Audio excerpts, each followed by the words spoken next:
everyone assembled here tonight for our annual Public Health and Safety meeting. We have gathered here tonight. We have our Township Commissioner, Township Manager. We have our Township Solicitor. We also have Commissioners Skull and McPatrick here. So without further ado, we have the presentations of the minutes. Approval of the minutes, please. I have no problem, no corrections. So approved. Okay, we are off and running then. Next, we will have a presentation from our police chief. Please. Thank you, Commissioner Whiting. Good evening. It's a pleasure to present the March 2023 Police Department's monthly report. The Upper Moreland Police Department and its officers responded to 1,316 calls for service in the month of March for 2023. The total calls for service year to date brings us to 3,848 calls. The calls for service between February of 2023 and March of 2023 have increased by 166 incidents. The monthly police department call volume is unremarkable when comparing March 2022 with March 2023. Our outlying year-to-date call volumes in March of 2022, it was 3,721 calls. In March of 2021 was 3,357 calls, and in March of 2020 was 3,552 calls. The overall difference between year-to-date between March of 2020 and March of 2023 is an 8% increase in our call volume. The following Part 1 crimes were reported investigated by the Police Department in March of 2023. 1 sexual assault, 2 burglaries, 2 aggravated assaults, which were cleared by an arrest, 2 robberies, which were cleared by an arrest, 3 theft of motor vehicles, 45 theft offenses, with 22 of those being cleared by an arrest. The following Part 2 crimes were reported investigated by the Police Department in March. There were 3 public intoxication offenses, which were cleared by an arrest, 6 narcotics investigations, which were also cleared by an arrest, and 26 other crimes that were cleared by an arrest. Our patrol division conducted the following proactive measures. There were 500 vehicle investigations in the month of March. 99 hazardous traffic violations were issued, 113 non-hazardous traffic violations, 3 parking citations with 1 warning, 11 homeless contacts, and 12 DUI investigations. The DUI arrest occurred between 7 p.m. and 7 a.m., all 12 of them. It was a busy month. Our Traffic and Highway Safety Unit conducted the following investigations and activities during the month of March. There were 52 calls for service, 2 traffic studies, 2 arrests, 3 parking citations issued, 4 directed patrols, 5 traffic and parking investigations, 234 traffic stops and motor vehicle investigations, 133 warnings were issued, 86 hazardous moving citations were issued, 45 non-hazardous moving citations issued. There were 314 bus patrol citations issued, and there were 25 commercial motor vehicle inspections that were completed. 10 of those vehicles were placed out of service due to hazardous, the hazards of the inspection, as well as 3 drivers were taken out of service by our traffic unit. Our Detective Bureau, CID, investigated the following new cases and opened the following new cases in March. There was 1 theft investigation, 1 retail theft investigation, 1 arson investigation, 1 burglary, 1 aggravated assault investigation, 1 death investigation, 1 narcotics investigation, 1 suspicious circumstance investigation, 1 homicide investigation, and that was assistance to Horsham Police where they had a shooting in their cemetery, and we provided assistance with the investigation. There were 2 illegal possession of firearms investigations, 2 robbery investigations, 2 child abuse investigations, as well as 2 school threat investigations and 2 theft of motor vehicle investigations. The Detective Bureau also executed the following arrest and search warrants for the month of March 2023. There was 1 felony robbery warrant that was issued and executed, and 1 stolen vehicle warrant that was executed and issued.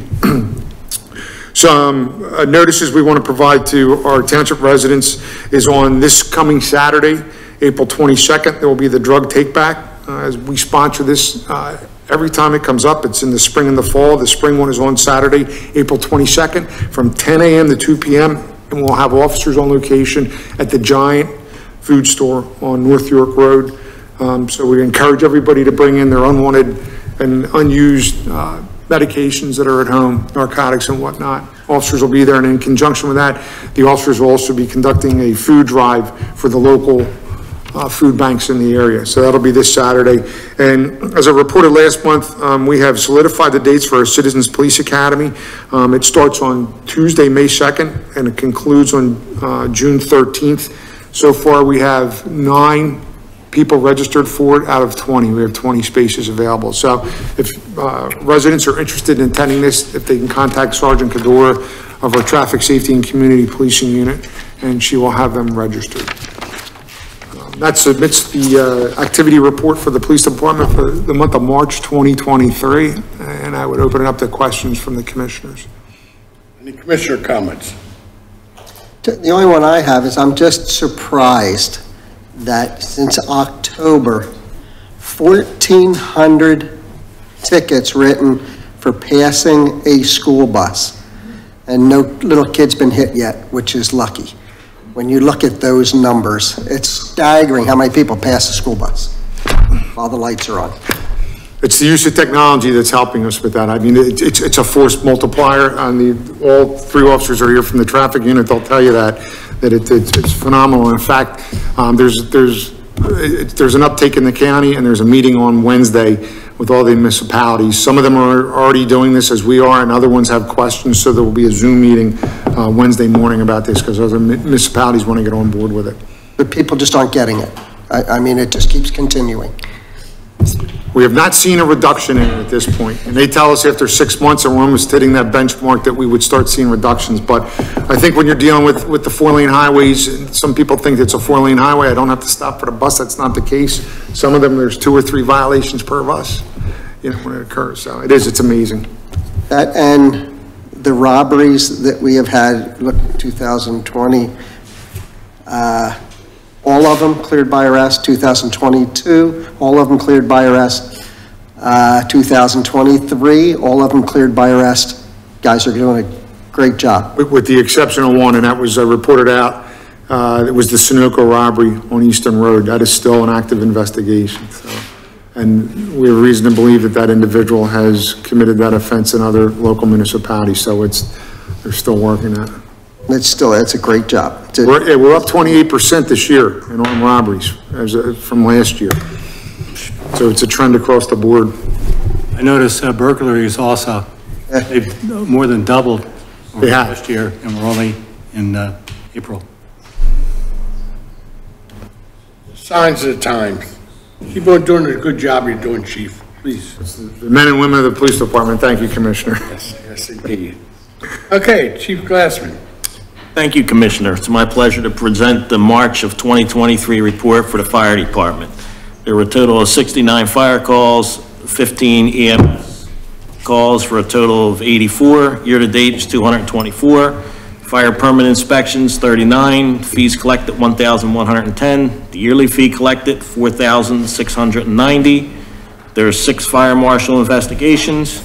There were 3 significant incidents. One of them was on March 16th.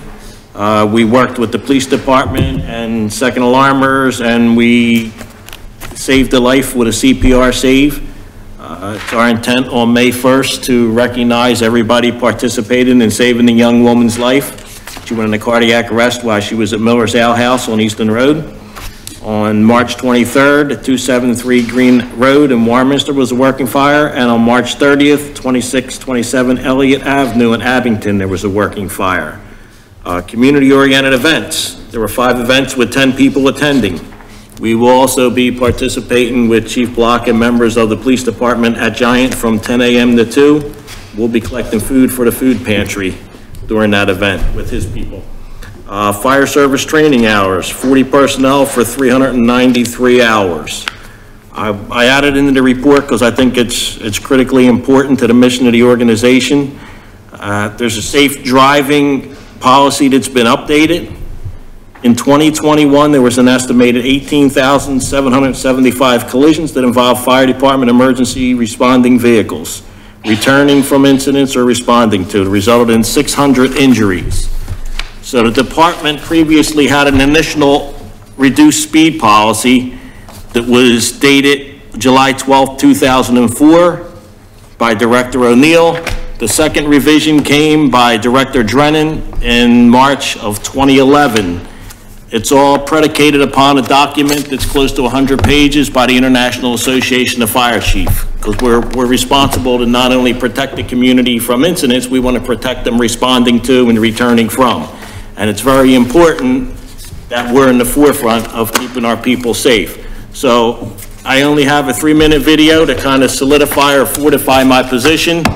If you pay close attention to the chief at about 2 minutes and 30 seconds, almost word for word, he says what I preach to the people. You can notice, and I'm sure Chief Block will concur, it's not, you know, the fire trucks or the ambulances or the police vehicles sometimes that cause the accidents.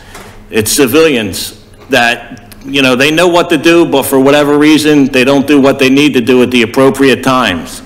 So you'll see the first fire truck goes by, rushing to a fire and then you'll see the civilian car shoot out.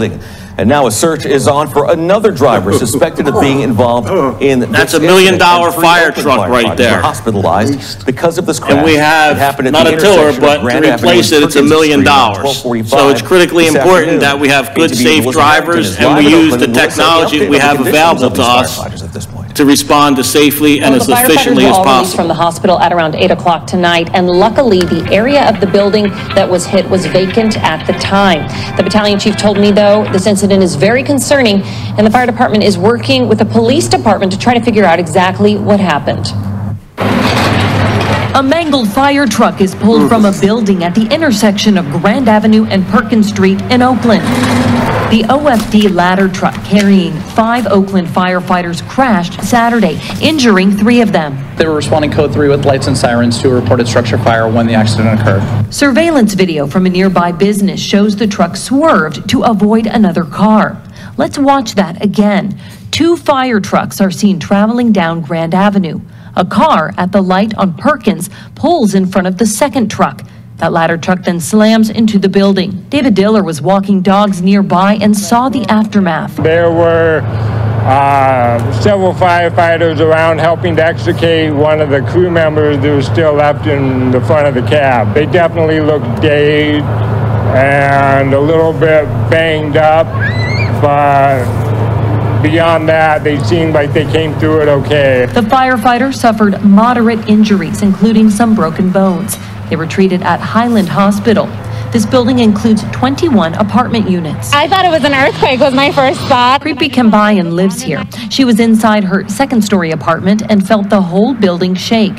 She packed her suitcase, unsure when she can return. They said they were turning off the water. I left for a little bit and then came back, and they said, you know, it's not safe to go back in the building. We've turned off the water, we've turned off the gas. A water pipe was hit, which flooded the lower level of the building, where a new bookstore was supposed to open this summer. Engineers and building inspectors were at the scene, checking the building for structural integrity. Nobody else was hurt. We're going to look into everything that occurred in this and ensure that it never happens again. And we want to make sure that we keep our citizens safe as well as our firefighters. Now, of course, you are supposed to yield to an emergency vehicle, and firefighters tell me that that vehicle seen in the surveillance footage has not yet been located and that the driver never stopped. Anyone with additional information or who might have other video is asked to contact police. Reporting live in Oakland, I'm Alyssa Harrington, KTVU, Fox 2 News. So hopefully with the updated reduced speed policy, we prevent incidents like that from occurring right here in our community, because we, you know, it's something that we don't ever want to have to deal with here. So that's the goal of updating the policy. That completes my reports, pending any questions. Any commissioner comments? Yeah, sorry, and I apologize. I guess I missed the commissioner comment request for Chief Block, so this doesn't pertain to you, Chief Glassman. Apologies. 2 questions. Oh, okay. Excellent video, though. Thank you for that. Thank you. I swear you were very entertaining. Loved watching it. Okay. Hopefully we don't have that around here. Great. 2 questions. We're talking about all these tickets for bus driver or for people zooming past buses. Do we have any record of who's getting it more than once? Because are these all new violations all the time? The majority of them are new violations. Okay. We can data mine it if you want to report on that, but the majority of them are, I think it promotes awareness once you receive that notice in the video in the mail that you violated it, so. Yeah. No, because I asked that question because if we get this many constantly over and over again, how many people are not educated on this topic? And what can we do for education? Because sending people tickets is fine, but that doesn't help with the general population to understand what they're supposed to do. We absolutely can do an education campaign on it, but we're finding that the majority of the people that are violating this are not from the township, correct? Yeah, I mean, I'll be honest with you, I think a lot of, like you said, is education where I think a lot of violators Microphone. don't understand the rules. Yeah. Right. Yeah. And you alluded to that too with a 4-lane highway. And we always say that all the problems can get solved by education, but the hardest part of education is getting people to learn it. So. Yeah, we can do an informational bulletin blast on our web and crime watch page. And maybe that's something we can put in the township newsletter for the next. It is. It should be in this one. We did an article on it, and when it first came out, we did the educational blast, but we can reissue it. All right, perfect. And then the second question is just the one for general interest. I noticed in your report that we received a letter of commendation from the state of Florida for a canine event that we had up here. How did that come about? Now, there was, Governor DeSantis was coming in for an event, and they called for the county canine teams to come out to sweep the venue where he was. So that's, they sent a thank you letter, so that's what it was. It was just as a result of the county canine teams, and we had one of our canines go out on that. Okay, awesome. Yeah, I was just curious about that one. All right, thank you. Yes. Thanks for sharing the video about the emergency vehicles. I looked at it for 1 second, but it looked to me like after the first vehicle passed, the light changed. So my question is, do we have any lights that are not equipped with, can stop? The preemption devices? Yeah. The majority of them are, but there's not 100%. Okay. So if we're looking to things we can do. So they're always trying to get grant to update that. But even up with the device, that's still not a default. Right. In my mind. I wasn't. Yeah, I'm with you. Okay. Any public comments? No? Okay. Thanks again, Chief, for the video. Appreciate that. Okay, Ken. Thank you, Commissioner. Good evening. Good evening. Our February numbers in Upper Moreland Township for EMS calls, 306 calls for service, 275 are medical, 25 are motor vehicle collisions, and 6 fire calls, resulted in 175 patients being transported. Again, as always, the lion's share to Abington Jefferson Hospital, that's 162 patients, 10 patients to Holy Redeemer, and 3 patients to Doylestown Hospital. Continuing the trend in the month of March, no naloxone administrations by EMS. Again, my monthly caveat that doesn't mean it wasn't given, it just means it wasn't given by our EMS providers when they arrived on scene.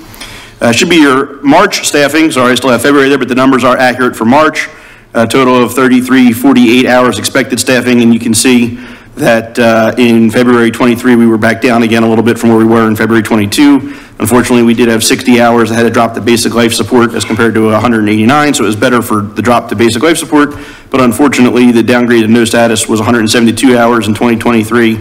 As compared to 12 hours in 2022, again, indicative of our current staffing shortage.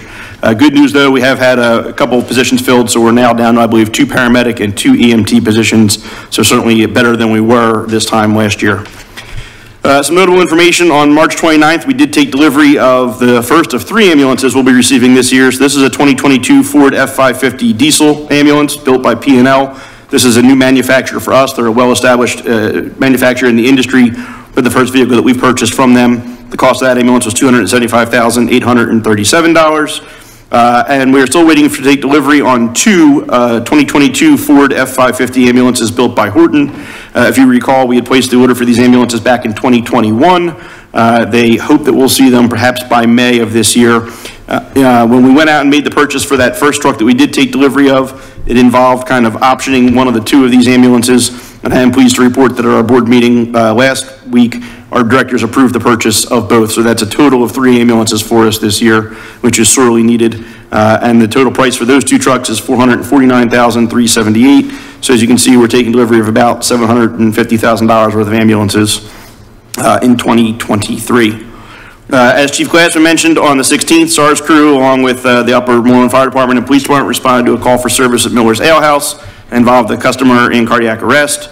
There were some bystanders performing CPR, and again, thanks to the team effort of all the responders and the bystanders who started CPR, the patient did regain a pulse and was slated to make a strong recovery. As the chief mentioned, we're going to do a presentation at the May meeting to the responders. We're working on reaching out to that citizen to see if she's able to join us that evening as well.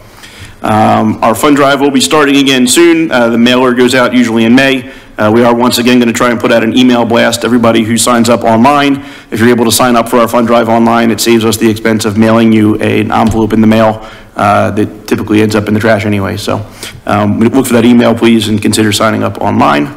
That's my report. I'm happy to take any questions. Just have a question. You have 275,000 for one truck, basically, and it says no equipment. Everything that is, I'm going to say, the lights and attached is in that. Correct, Commissioner. So the equipment that's not included in that is the stretcher, the loading device for the stretcher, the heart monitor, and the medical equipment. But the emergency warning devices are included in there. Okay, I was going to say that's an expensive truck to not. And it has a USB charger too. It came with, yes. Okay. And a cup holder in this one, I think. Cup holders with it? Oh, that's not bad. Okay, any other commissioner comments? No? Okay. Thank you. Thank you, Ken, for your report. Thank you, Commissioner. Thank you. Next, we'll move on to old business. We have no old business for this committee, but we have some new business, which Chief Block will help us through this. Chief, will you help us, please? Absolutely. One item under old business, Commissioner, is to provide an update on the spade and neutering procedures for the feral cats. I will report to the committee that that is still ongoing, and I have reason to believe that at this point they've been trapping or attempting to trap several times this month, and there's been only one feline that's been trapped. So we're going to continue to look into that. So that's the update under old business. Any questions on that? Any questions on this? Cats? Okay. Let's go to new business, Chief. Thank you. First item under new business, there was a traffic calming study request for Ellis Road. And as a result of that, our traffic unit went out, and this request came from last month's traffic forum. As a result of that, our traffic officers went out and placed our traffic counters up for Ellis Road. As a result of that, there were approximately 210 vehicles that were traveling that roadway per day in the 200 block. The average speed that was obtained during the time of the study was 19 miles per hour, and the 85th percentile speed was 24.63 miles per hour.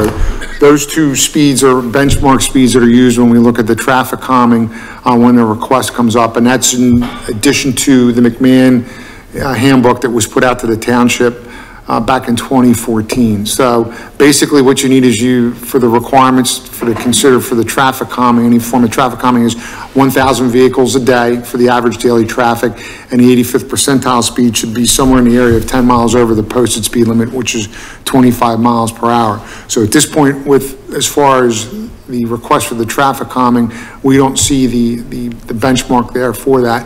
However, we would continue to do general enforcement on that street, specifically for spot speed enforcement as well as stop sign violations.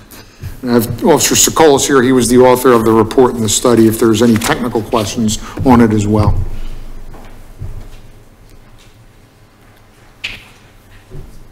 Any commissioner comments or public comments?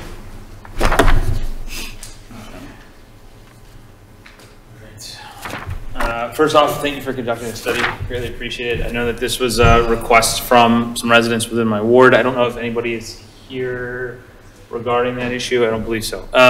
Okay, so it's a continual problem. We know that the data doesn't warrant the speed bumps, and I have explained this to the residents as well. They received the paperwork. The request, however, was still to put speed bumps on those streets. What I tried to explain was the fact that putting speed bumps on one street will push speeders to parallel streets in that neighborhood. That was an understood statement, but still traffic calming is an issue in that area of my ward, especially because of lack of sidewalks. Most residents walk in street, walk their strollers in the street, things like that. It can be a safety issue. Those roads are used as cross between Easton Road and Moreland Road. So Chief Officer Sokolis, maybe you can help as well. We talked about some of the pitfalls of the stop signage in that area, and maybe you can help explain some of the technicalities of that. So if that comes to question. One thing that we found that was actually very interesting was, that whole grid section of that neighborhood. Obviously, it's very similar makeup across the board in that neighborhood with the width of the streets and the length of the streets. I just happened to find it by accident as I was going through the report and the traffic study with Ellis. I kind of glanced at Dallas, which is right next door. I know we had conducted a study on Dallas in recent history. We've always tried to explain to the residents that the stop signs are not there to control traffic or control speed. Stop signs are designed to control intersections. And what that means is you have a predominant street with the predominant flow of traffic and the number of cars that go up and down that specific street. The feeder streets are there to, the stop signs are facing just the feeder streets to control the intersections. So what we explain to residents is a lot of times what we have found in the township is that there are stop signs in locations that they probably shouldn't be at. And what that means is they were placed well before my time and probably anybody on this township board's time. Those stop signs were placed out in different locations. But what we find is speeds are increasing in between stop signs versus on the roads without them. So when I looked at Dallas, the average 85th percentile on Dallas was 20.34 miles per hour, with 2 less stop signs on the mid-blocks. Whereas, like we were saying, it's 24.6 miles an hour on Ellis, which has more stop signs. So the only conclusion there is people are speeding up mid-block because they're tired of slowing down where they shouldn't have to. So we just found that kind of interesting, and really the only correction would be to remove the stop signs. We're not recommending that necessarily.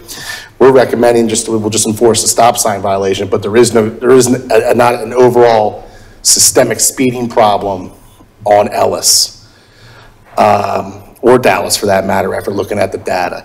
The other interesting thing was Dallas actually had almost 2,000 more cars than Ellis. And that's probably because they don't have the stop signs. Do you have the year of that study? I don't have it in my report. I believe it was 2020 or 2019. So before the pandemic. It was before. Okay. Yep. Did I answer your question? You did. Very eloquent. Thank you. So I know that this is an issue. The data and the statistics that we're receiving, however, don't really point to a solution.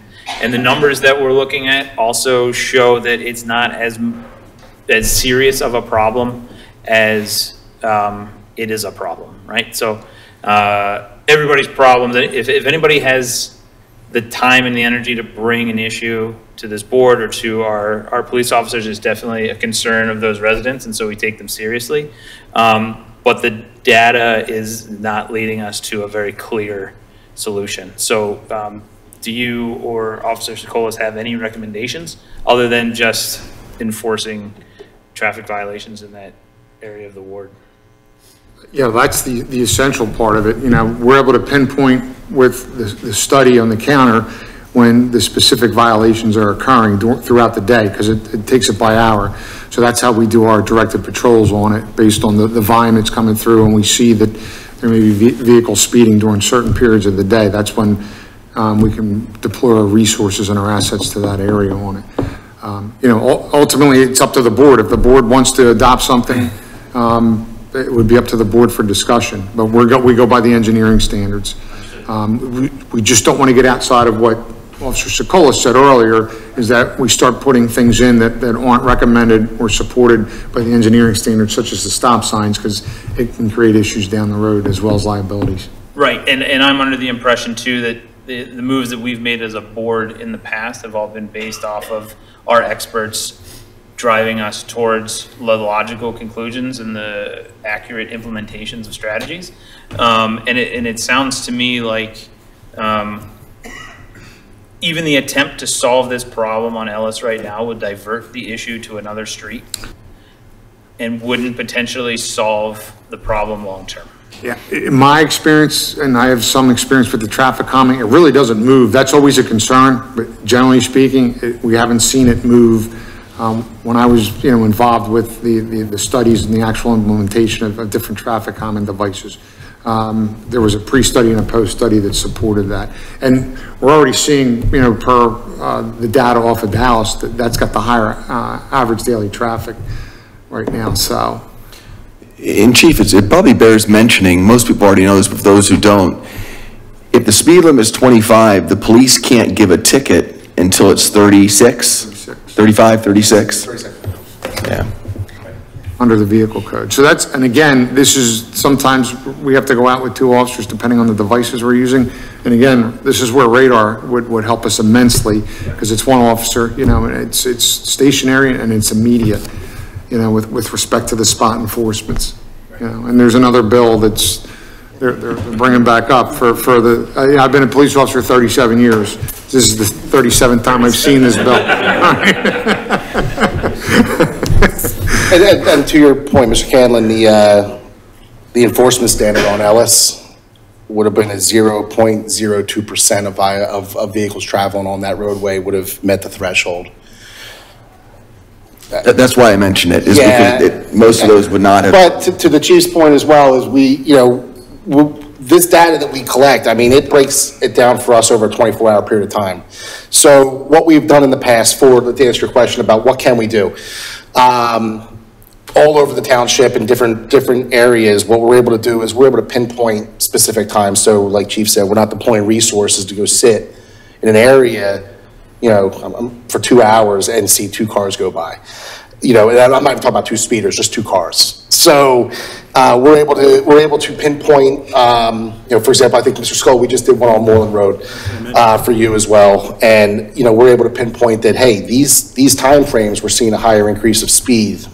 Although it may not be an overall issue across the board, there's an increased issue at these particular times where we can deploy our resources to maybe mitigate some of those problems along those stretches. But yeah, to push anything off into a different street, that's what would happen if we were to put speed bumps. And to be honest with you, Public Works would probably be very busy after that, because I'm sure everybody would want them once they saw them before. Right. But, and to the chief's point, he mentioned that the 1,000 vehicles per day, there's another section to that where it says, the peak hour, the 2-way volume needs to exceed 100 vehicles. And again, Ellis Road didn't meet that threshold either. But that's we're using the handbook that McMahon made for the township. And that's the guideline that we kind of follow when we make the recommendations to the board for traffic calming. And I will say, the last dozen years, everybody that's been here, I think Lieutenant Ruddle has started some of these situations. There has to be 25 of these studies done in the township, 25 different roads.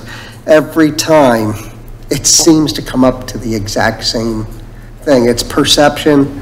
It's the few that we see that go 50 miles an hour or whatever. You just happen to be out there when that one goes by. And as far as I've been on here, I mean, between Tom and Meisner in the back and some of they're experts in the field. They have all the credentials for it, and I go by what they say. And it's frustrating. I mean, we can name Karen, we can name Exton, Nash, Division.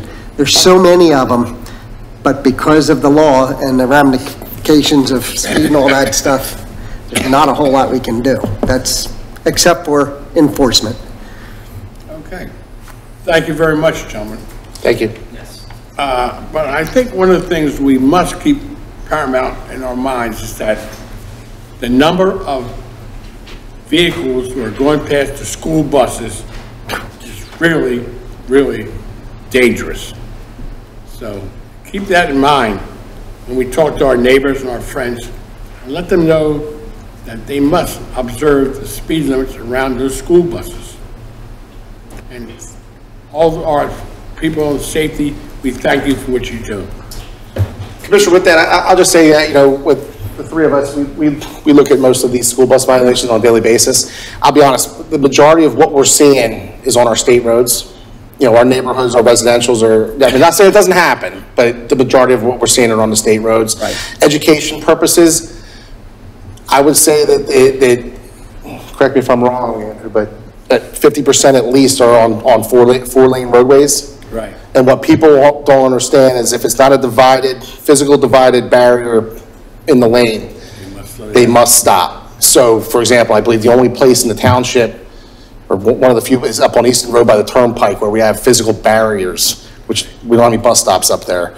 But there's no, you know, there has to be a median in between on the center lane, you know, for them to continue past that bus. So out here on 611 in front of the police station here, we're getting a lot of violations right there. And there is a school bus stop right out front, and it's mostly the oncoming traffic coming the other direction because they see the bus and they didn't realize they had to stop because it's a 4-lane road. That's a lot of the, even when we stop them personally in the police car and they actually get the big ticket, the state citation, that's the first thing they say is I didn't realize I had to stop. It's a 4-lane road. So, you know, education is going to be a big thing going forward, I guess, for that. Do we send them I assume we send them an invoice. I don't want to call it a citation because it's not a citation, but we send them an invoice, a paper mailed to their home? So Mr. Caleb, what we do is we review, it all comes through that third party, that bus patrol. We review the videos. So it's vetted by civilians who work for bus patrol. I don't know how many of them look at the video prior to it gets to us. Once it gets to us, I mean, so far I would say about 99% of them have been clear violations. And the ones that we disapprove are ones that we look at and say, it's close, or, you know, this person maybe turned off a side street and didn't see the bus. But, you know, 98 to 99% are violations. So what happens from there is once we hit the approve button, it goes digitally back to bus patrol. Bus patrol then forwards out a digital, paper copy mailed to the registered owner of that vehicle. Well, the reason I ask that question is I tend to agree with you. I think a lot of, by the way, there's a little quiz. When are you supposed to stop at a bus? Is it when the lights first start blinking or when they come to a stop and the stop sign comes out? It's actually when they first start blinking. So a lot of people, and I think even some of them, it seemed like years ago they used to have yellow ones too, but anyway, I think there are a bunch of people who just don't know what the rules are. And I wonder if it wouldn't be easy enough to stick a flyer in the bill that just gives kind of the rules of the road, so to speak, you know, when you're supposed to stop, when you're not supposed to stop. Because I can't help but think there's 300 and some odd people who are deliberately running those bus stops. Well, I think it's exactly what you said. I don't think anybody ever intentionally, I mean, some might, they might be really late for work or whatever, but I would say the majority of them, like you said, you know, they are shocked, embarrassed. We don't ever hear from them ever again because they write the check and then they don't even put it in their checkbook because they don't want their significant other to see that they did it. I think most people are truly embarrassed that occurred. But yes, I would agree that most people don't intentionally do that. But I wonder if that would be helpful if there was just a one-page flyer. I think that they do actually put the statute in there. But yeah, statute, you know, the old joke is, you know, when we tell the kids, you know, green means go, red means stop, what's yellow light mean? You know, speed up, right? Yeah. But no, it's to slow down. So when those yellow lights do come on within 150 feet of a bus stop, the way that statute's written is you must be slowing down, preparing to stop. When the red lights are on, you must stop. And I'll just, you know, give an example. I was actually approaching a bus a couple weeks ago at home in my personal car. Yellow lights actually came on. I began to slow down. The bus actually passed me as I was stopped, but then I was mid-bus, and I just stayed there until they were done. But, you know, you are required to begin to slow down. So what we're seeing on these bus violations are people just not even slowing down. They're just trying to get around that bus before the yellow lights turn to red. And that's the argument we're getting in the district court hearings is it wasn't a violation. The lights, the stop bar wasn't out. Right, the stop sign wasn't out. The violation is not the stop bar or the stop sign. The violation is when those red lights start going, which you can see on those videos, and I'll gladly show you tomorrow if you want to come down and look at them. But Because, I mean, what we're looking for, I mean, we're not looking for the fines. What we're looking for is voluntary compliance. Sure. And I think if people are continually doing that and the numbers don't seem to be falling and they're making those arguments in court, obviously they're not getting educated somehow. So I don't know what the best way to educate folks are, but it seems like we've got to figure out a different way of doing that, because this has been going on for 6 months now, 8 months, where we've been getting the same numbers, and I don't know. October, the middle of October 2022 when the program started. Right. So just a thought. I don't know if they could include a flyer that gives, in layman's terms, not in legalese terms, not the statute, but they could include that too. But if they just had a sheet that just said, here are the rules. When are you supposed to stop? When the lights begin flashing, or something that makes it easy, especially if we're getting repeat ones. Or maybe we just have a lot of people who are in a hurry to get to work, but. With nearly 100,000 people passing through this town every day, I mean, I mean, I'm sure we've had the same person violating. I don't know. We're not looking at that necessarily, because to be honest with you, we barely even look at who the registered owner is, because you know, we see the violation, we hit approve, and off it goes. It kind of takes that bias out of it on our end as well. So, but yeah, I mean, the best thing would probably be some sort of educational system to be put in place, like you said, or, you know, like when we were kids, you woke up and you watched Saturday morning cartoons and all you saw was, you know, Nancy Reagan telling you not to do drugs, and, you know, that's what happened. You know, maybe they should put that stuff on YouTube about how to drive around a bus, you know. I mean, that would probably be the best scenario is to get it out there for drivers, but, and I'll be honest, it's not just young drivers. It's across the board. You know, I mean, I stopped a guy the other day who was 97 years old and passed the bus. So, you know, it's a whole different issue. You know what? We may have wanted to incorporate that into the introduction at the beginning of the school years. You guys go out and talk to the homeless schools and the parents' assemblies about that. Mm-hmm. Okay? We could. But we want to say thank you again. Thank you. Thank you very much. Okay, is there any other questions? Yes, sir. Yeah, traffic calming devices, it's not always speed humps or speed bumps. I've read the manual, I've seen a lot of other applications. In this particular neighborhood we're talking about, there are no sidewalks. And so striping, crosswalks at intersections, a lot of these things could be employed. I'm gathering that most of the complaints are the interaction of pedestrians with vehicles that are cited. So I think maybe if we look at, you know, striping where most of the discomfort is, might be a thing to analyze. As far as education goes, and the only reason I'm really up here now is, when did we start the blinking yellow light for the left-hand turns? That's PennDOT. That's PennDOT. Where did that come from? It came from PennDOT. So I see a yellow light, and I know that the other lanes still got a red. Right. So now suddenly it's blinking yellow. Right. We've called PennDOT to get and no response back from So how are we teaching drivers? That's why we called PennDOT to find out what they're doing, and they literally don't get back to us. So if you're not aware of this, frustrating. You can ask the traffic officers. The new the new left-hand turn lights, you know, you have a green arrow, and then when the traffic goes the other way, it stops. And now they have a blinking yellow. Proceed with caution, that's what it means. So, but we want to get the literature from PennDOT. Oh, it means the cars are coming the other way. Watch out. So if you're making the turn now, you have to proceed with caution, but this is what we're trying to get from PennDOT. The mentality is, if I see a yellow light, the other traffic is still red. That's what I've been taught. Agreed. So. Thank you very much. Yes. Sorry. Okay, I was going to thank Commissioner Spearing for bringing it back to the traffic calming in my ward, but then he deterred to the yellow lights, but whatever. Thank you for bringing it back. We didn't really put any closure on that. I just want to get a final point from this committee as to what we're going to do with this, because I have residents in my ward who are also requesting to pay for these speed bumps out of their own pocket. I do not think that that's the right way for us to go. My personal recommendation to the committee would be that we keep our eye on that area. We give out a few tickets as necessary, and we educate, or I spend some time with Officer Sokolis drafting an email that we can send out to that group of individuals to educate them on our findings, what those findings mean, and what we're going to do in the immediate future to help solve this problem as best as we can, knowing that it's an insolvable issue. Okay. Commissioner, I'm sorry, real quick on that. So it was Commissioner Spearing about we are right now in communication with Public Works. We are going to be putting stripes down for each stop sign for the intersections to like show people that there's an intersection. Regarding striping on the roadways, it has happened in other wards. Most people who live in a residential neighborhood don't want a yellow stripe down the middle of the street.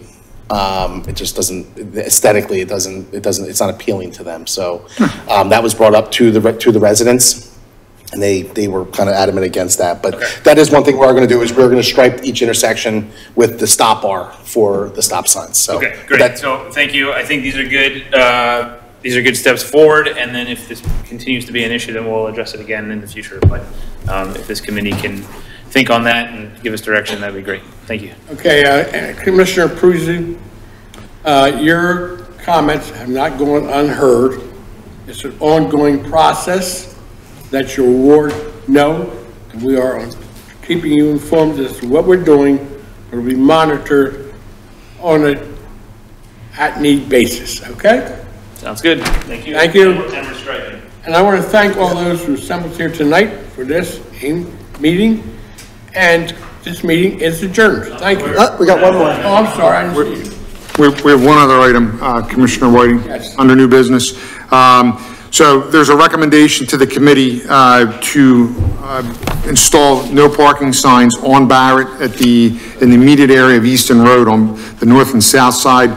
This request comes as a result of meeting with the two businesses on the corner, as well as residents in the area. Officer Meisner, who was here, conducted the study for this, and the recommendation is on the south side of Barrett Road is to, for a distance of 110 feet, restrict that area to parking 24/7, and then on the north side of Barrett, restricted from 85 feet from the intersection of Easton Road for no parking. The reason being is when there's events at both of those locations, the parking on both sides of the road, and therefore traffic can only travel in one manner, going east or west. So it's creating an issue. It's creating traffic conflict on the roadway, plus the ability to see pedestrians is hampered as a result of all the cars parking at that location, as well as the potential for intersection crashes. So that would be the recommendation to the committee to forward to the Board of Commissioners for consideration for an ordinance to update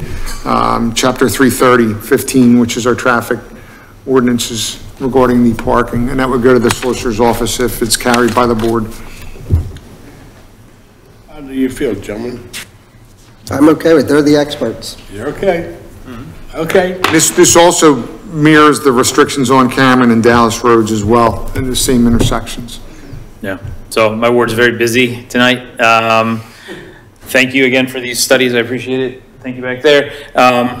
Yeah, I think it's the right move. I also want to thank the two businesses on those corners, Dance 360 and the Islamic Cultural Center of Willow Grove.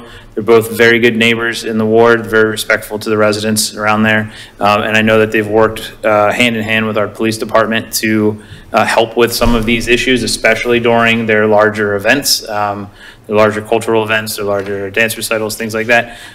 So thank them. I think that they're also both willing for these parking restrictions as well, if it means that it keeps good faith with the neighborhood. So thank you, everybody. Okay, thank you. Having any other business? Visitor comments. Visitor comments? No? Okay, we stand adjourned. Thank you very much, ladies. Thank you. Have a good evening. Very good.